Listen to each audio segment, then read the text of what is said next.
Conversando con Urbina Meloso. Muy buenas tardes y bienvenidos una vez más a Conversando con Urbina Meloso. Aquí su anfitriona Urbina Meloso. Retomando nuestro tema de las tesituras vocales, recordemos que no todo el público que no está familiarizado con la música de concierto puede dar crédito de que existan hombres con tesitura femenina. Hablamos de los contratenores, aquellos hombres que tienen un registro correspondiente a una tesitura femenina. Y es por eso que nos dimos a la tarea en Conversando con Urbina Meloso de entrevistar a uno de los máximos exponentes mexicanos. El maestro Iván López Reynoso, director de orquesta, contratenor, pianista, es nuestro invitado especial en Conversando con Urbina Meloso. ¿Ya está grabando, Pepino? No estoy viendo, Pepino. Esto, ¿cómo lo pongo aquí, Pepino? ¿Ya, Pepino? ¿Ya está listo, Pepino? ¿Ya está grabando? ¿Ya está? Maestro Iván López Reynoso, es para mí un honor saludarlo y tenerlo aquí, maestro. El honor es todo suyo, desde luego, perdón, todo mío. Es un gusto verla y compartir con usted, ilustre dama. Muchísimas gracias, maestro. Nada más habla de dientes para afuera, maestro. No se esté haciendo. No, es sincero y honesto. Usted sabe que es así. Es un adorado, maestro. De verdad es un adorado. Y bueno, ¿qué puedo decir, maestro? ¿Le puedo hablar de tu maestro? Sí, si me permite hacer lo mismo, desde luego. Por favor, maestro, es para mí un honor poder tutearlo, maestro. Maestro, antes que nada, bueno, yo me acuerdo muchísimo cuando el maestro Alexander llegó emocionadísimo, cuando por primera vez pudo trabajar con usted, y esto fue en este polémico montaje maravillosísimo de Romeo y Julieta de Berlioz, a mediados del 2019, que fue realmente una cosa deliciosísima, no solamente por el hecho de haber trabajado con usted, me comenta el maestro, sino también por este montaje maravillosísimo. Recuerdo también que cuando usted estaba en... ¡Ay, qué barbaridad! Se te olvida, se te olvida. Perdóname, maestro. Estaban en un ensayo, maestro, y tú empezaste a cantar el aria de la mezzosoprano, que en ese momento la solista era Guadalupe Paz, maravillosa. Y fue una cosa sorprendente, dice el maestro. Y este punto, maestro, no se me va a escapar, por cierto, para hacer una pregunta, maestro. Este montaje fue maravilloso, polémico por esta parte en la que el público hizo alarde de su opinión en la misma presentación, maestro. Maestro, esta bonita costumbre que se tenía en donde el público abucheaba al artista si no le gustaba lo que veía o oía en escena. ¿Por qué se perdió, maestro? Yo no tengo idea, pero además me parece interesantísimo y muy válido que el público se manifieste de la manera que quiera. Además, están en su derecho, pagaron un boleto, están viendo un espectáculo, y el espectáculo se trata de generar emociones, tú lo sabes muy bien, querida. Se trata de despertar esa parte humana, emocional, sentimental de quien lo está viviendo, para bien o para mal. Y el abucheo o el aplauso o el grito o el llanto o la euforia es todo bienvenido y válido. Este Romeo y Julieta fue, como bien dices, una gran controversia. Fue un montaje muy interesante, nadie podrá decir que no. Podrá gustar o no, pero fue muy interesante, muy basado también, muy sustentado, con razones muy fuertes de ser, este futuro distópico entre hombres, mujeres, lo que nos está llevando la sociedad y la actualidad misma, ¿no? A separarnos en lugar de unirnos. Pero yo creo que es importante manifestar nuestra opinión, nuestras emociones en la sala de conciertos, que es al final para lo que vamos ahí. Perfecto, y creo que también ese es un trabajo muy importante, el del artista, poderle fomentar al público el hecho justamente, como bien dices, maestro, de poder externar su opinión. Es maravilloso, maestro. Maestro, si no tienes inconveniente, vamos iniciando la entrevista. Me parece muy bien, claro que sí. Maestro, como habíamos platicado ya hace algún momento anterior, esta cuestión acerca de los contratenores. En la mayoría del público, en una gran generalidad, esta parte en donde un hombre pueda tener una tesitura femenina aún les causa un poco de curiosidad, maestro. Es por eso que me acerco a usted, maestro, en esta condición maravillosa de cantante, no solamente de cantante en su todo general, para hacerle estas preguntas, maestro. Primeramente, ¿no podríamos entender al contratenor si no regresáramos a los preceptos del castrato? ¿Qué es un castrato, maestro? Bueno, yo te puedo decir, querida, que el castrato era la primadonna, la diva absoluta de la ópera barroca. Era como la estrella del momento, el rockstar, era la figura más importante en un montaje porque normalmente tenían los papeles más importantes de las óperas. Y el castrato era aquel niño que tenía un don privilegiado, una voz espectacular, dotada de musicalidad, de buen gusto, de estilo, de buen sonido, y que para que no se perdiera ese bonito sonido y ese bonito estilo de canto, antes de que llegara el cambio hormonal en los hombres que se da en la pubertad, lo castraban, vamos a decirlo así bonitamente, ¿verdad? Claro. Sin mucho detalle.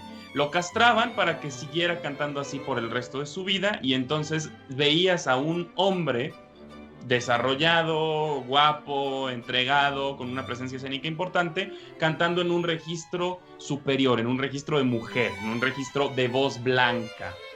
Se habla mucho sobre la manera en la que el castrato pudo haber cantado, porque al no desarrollarse hormonalmente del todo, es probable que la voz tampoco tuviera la fonación de una voz adulta. Es probable que ese color de voz fuera más cercano a la ingenuidad y a la blancura de una voz niña, infantil, a lo que es la tesitura del contratenor actual. Pero definitivamente el contratenor tiene la base, la tesitura del contratenor es, digámoslo así, la nieta de lo que eran los castrati del siglo XV, XVI, XVII.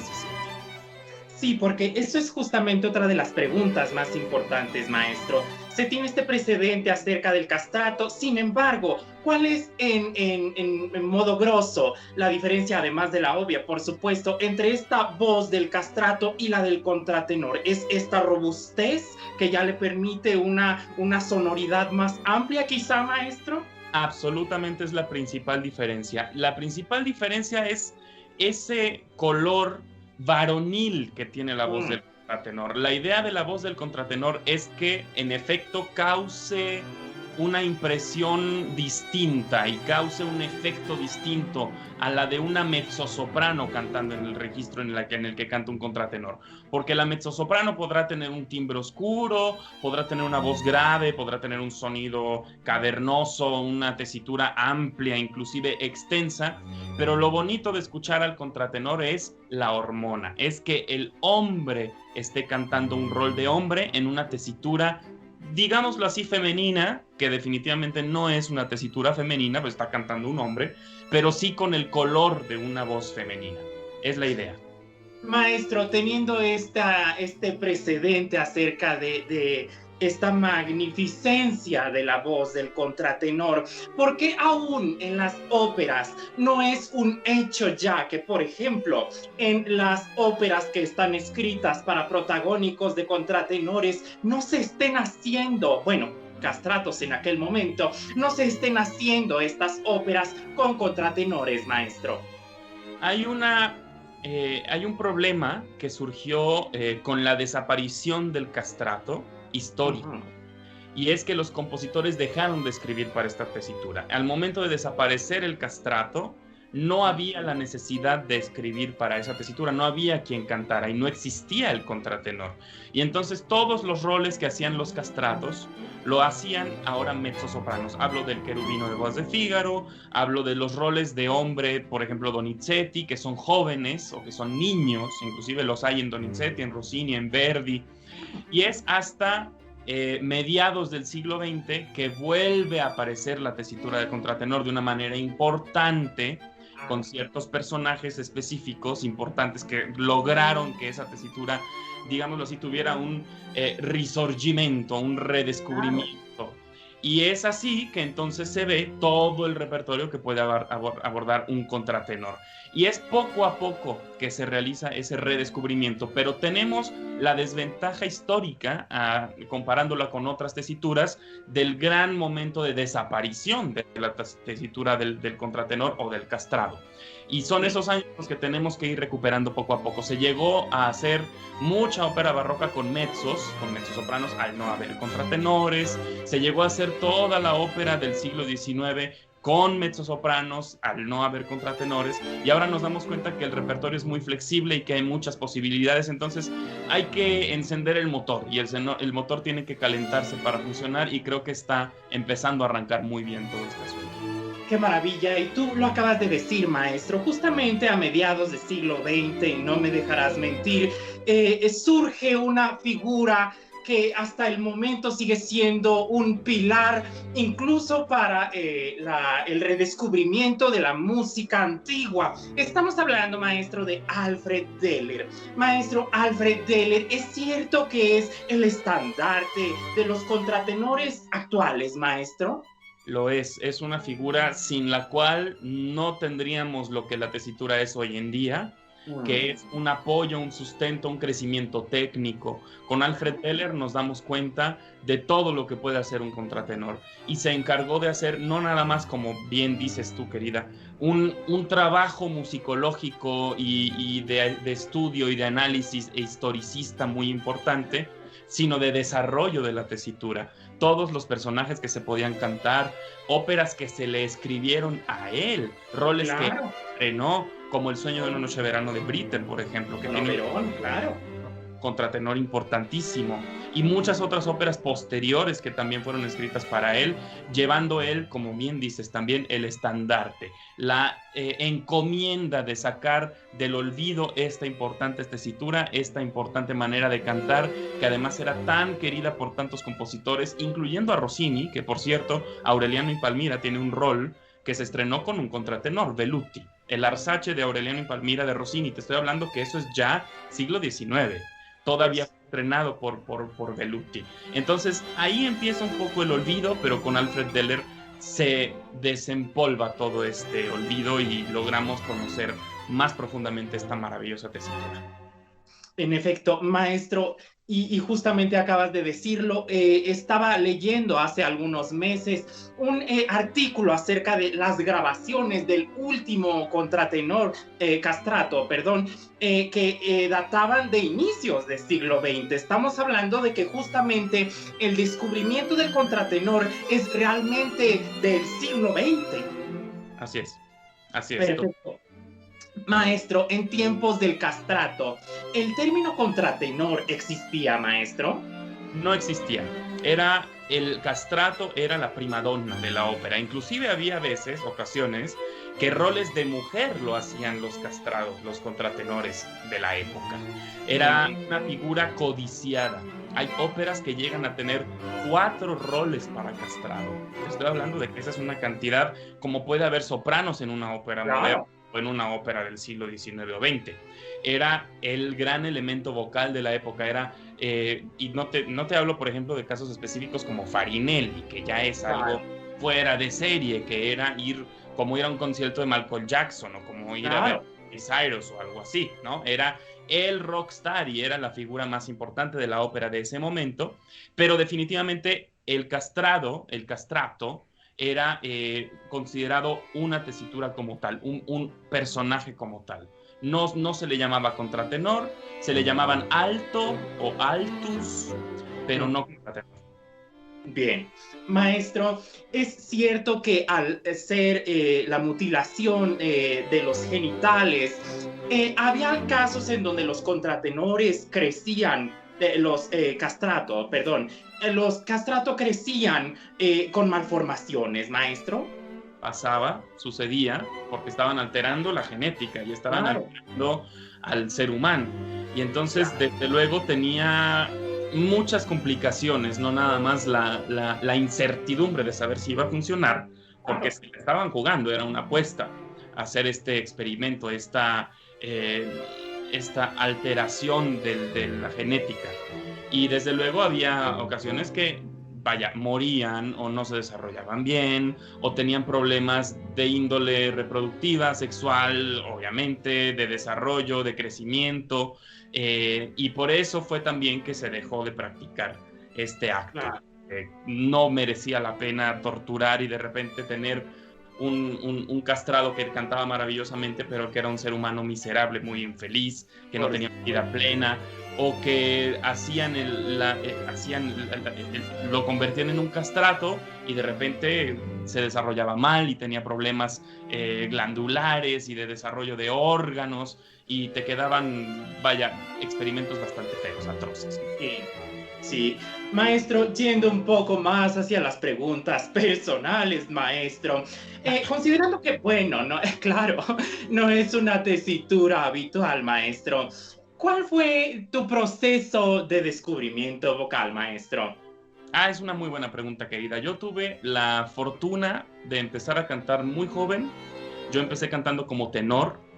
De hecho, canté roles como tenor, canté el Monóstatos de Flauta Mágica, el Basilio de Bodas de Fígaro, el Curso de Voz de Fígaro, Sombrerero Loco de Alicia de Federico Ibarra, pero siempre me di cuenta que tenía una cierta facilidad para el registro de cabeza. Inclusive jugando inconscientemente, llegaba a cantar las áreas de soprano, cantaba Leonora de Trovador, cantaba Pamina en los ensayos de Flauta Mágica cuando no había Pamina, y yo decía, qué divertido, esto es muy simpático, ¿no? Sin tener mucha conciencia de lo que estaba yo haciendo.